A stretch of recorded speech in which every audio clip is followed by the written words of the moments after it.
Why do we have to learn completing the square? Well, it's really useful if you want to have your equation in vertex form. Vertex form looks like this, and that's the one where you can tell what the vertex is really easily by flipping that sign and keeping that sign. So sometimes it's really useful. We complete the square if we want to go from vertex form or to vertex form from standard form. So if we have standard form, and you know what standard form looks like, it's ax squared plus bx plus c equals 0. What we're going to do is follow this process. First, we make sure a equals 1. If not, we'll divide by a GCF. We're going to move c to the other side, which means we take that number and we move it to the other side of the equal sign. We'll complete the square just like we did in example 2. And since we add it on one side of the equal sign, we have to add it on the other.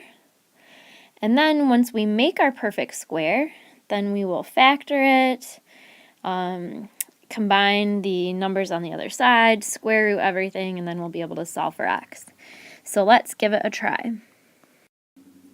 Step 1, make sure a equals 1. And it does. There's a 1 in front of the x squared. All right, step 2, get c on the other side. So we need to take the 27 and move it over to the other side of the equal sign. So that means we're going to have x squared plus 6x, and now I'm leaving a space there on purpose because that's where we're going to add our perfect square. 0 plus 27 is 27, so now that's on the other side. And if we're adding a perfect square on the left side, we have to add the perfect square on the right side. So what are we going to fill in that box right there? b divided by 2 squared. So we take the 6, divide it by 2, and square it. So 6 divided by 2 is 3, and 3 squared is 9. So I'm going to add 9 on the left side and add 9 on the right side. All right, so now we've done step 2 and 3, and now we have to factor it. So we're going to factor this side, the part I just underlined, into a perfect square. So in parentheses squared, we'll have x. And then what times what equals 9? That adds up to 6. A positive 6, x plus 3, and x plus 3. So we factored that side, and now we have to add 27 and 9 together. When we do that, we get 36.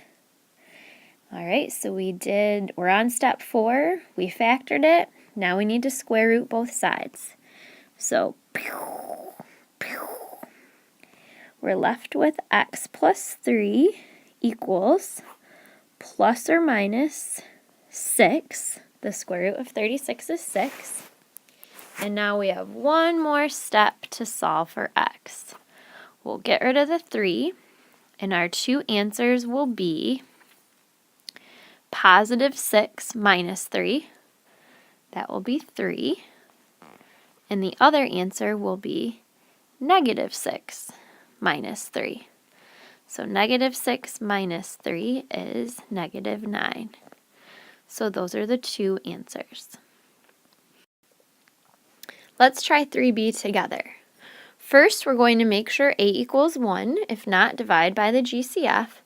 So we are going to divide by, looks like the GCF for all three of those numbers is 2. So we're going to divide everything by 2, and we'll have x squared plus 4x. 8 divided by 2 is 4, and 12 divided by 2 is 6. So next, we will check to make sure that we have c on the other side, and it already is. So we need to complete the square. So I'm going to start writing it a little further over. That way, I can add a square on the left side. There's the 6, and I'll add the perfect square on the right side. So now we have to figure out what we put in the box. So we're going to take b, which is 4, divide it by 2, which is 2, and 2 squared is 4. So we're going to put 4 in that box and 4 in that box. All right, now we've done step 3, and so now we need to factor it. So we're going to factor everything on the left side that I just underlined. We just made it into a perfect square. So when we factor it, what times what equals 4? That adds up to positive 4. X plus 2 and x plus 2. 6 plus 4 is 10. So next we need to square root both sides. So we are left with x plus 2 equals plus or minus the square root of 10. The square root of 10 does not simplify even if we were to try to factor tree it.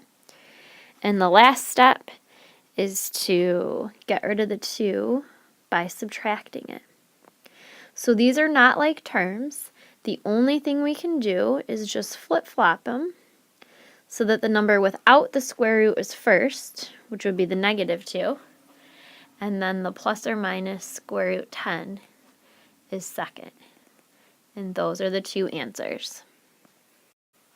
So that was how to solve for the zeros using completing the square. Now we're going to go from standard form to vertex form. So remember, vertex form looks like a times x minus h quantity squared plus k. So when we're done, we're going to have something that looks similar to that form. So first you'll notice we have a quadratic and everything is on one side of the equal sign.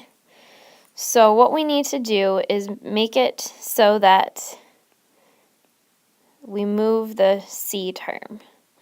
A is 1, that's the first thing on the checklist. I'm just going to set it equal to 0. Instead of having the f of x out front, I'm just writing it equal to 0.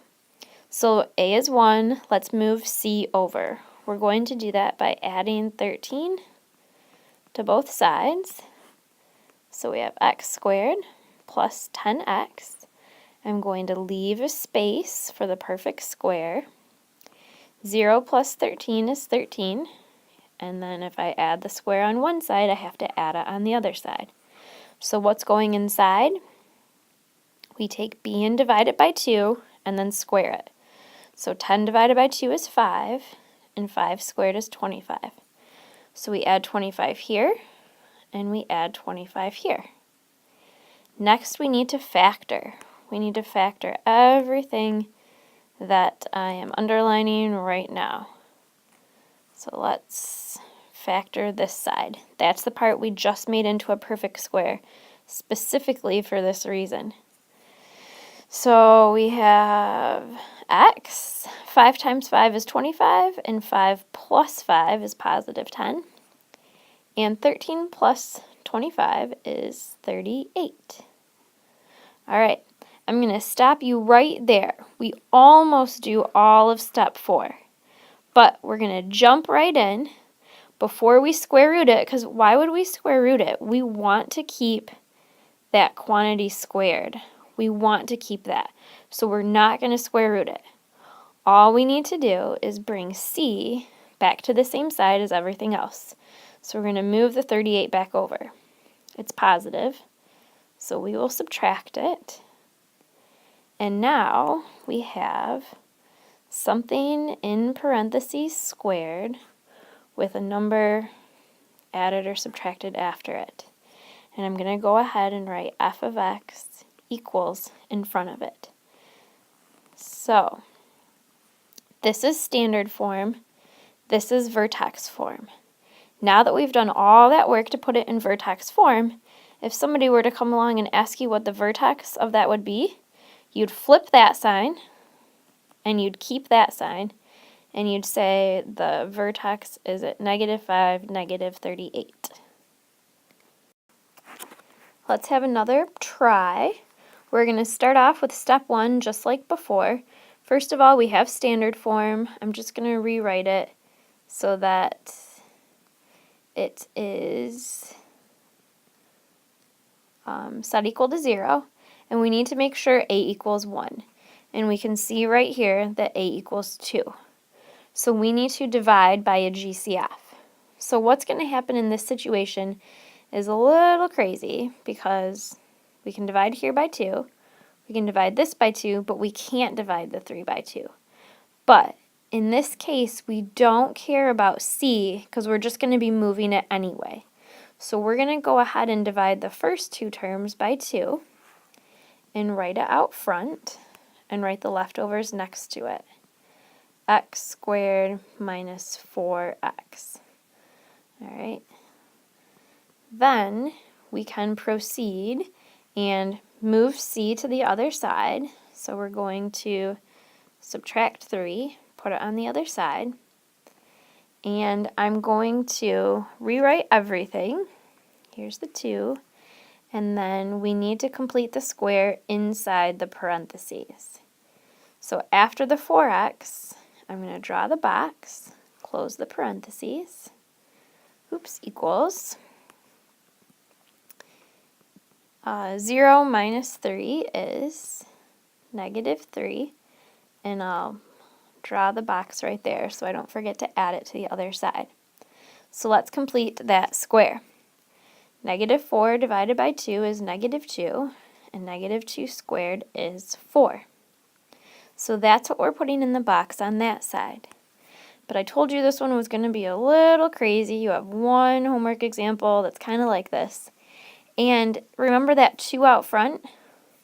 We didn't really just add 4 to this side. We really added 2 times 4, which is 8. So we need to add 8 to the other side. So now we're going to keep going. We completed the square. So now we need to factor what's underlined. So I'm writing the GCF, and next to it, I'll have my perfect square. What times what equals 4? That when we add it together equals negative 4? Well, that has to be negative 2. So we have x minus 2 in parentheses, and on the other side, we have negative 3 plus 8, which is 5. So now we almost have it in the form we want. We're not going to square root it, because remember, we want to keep that parenthesis squared.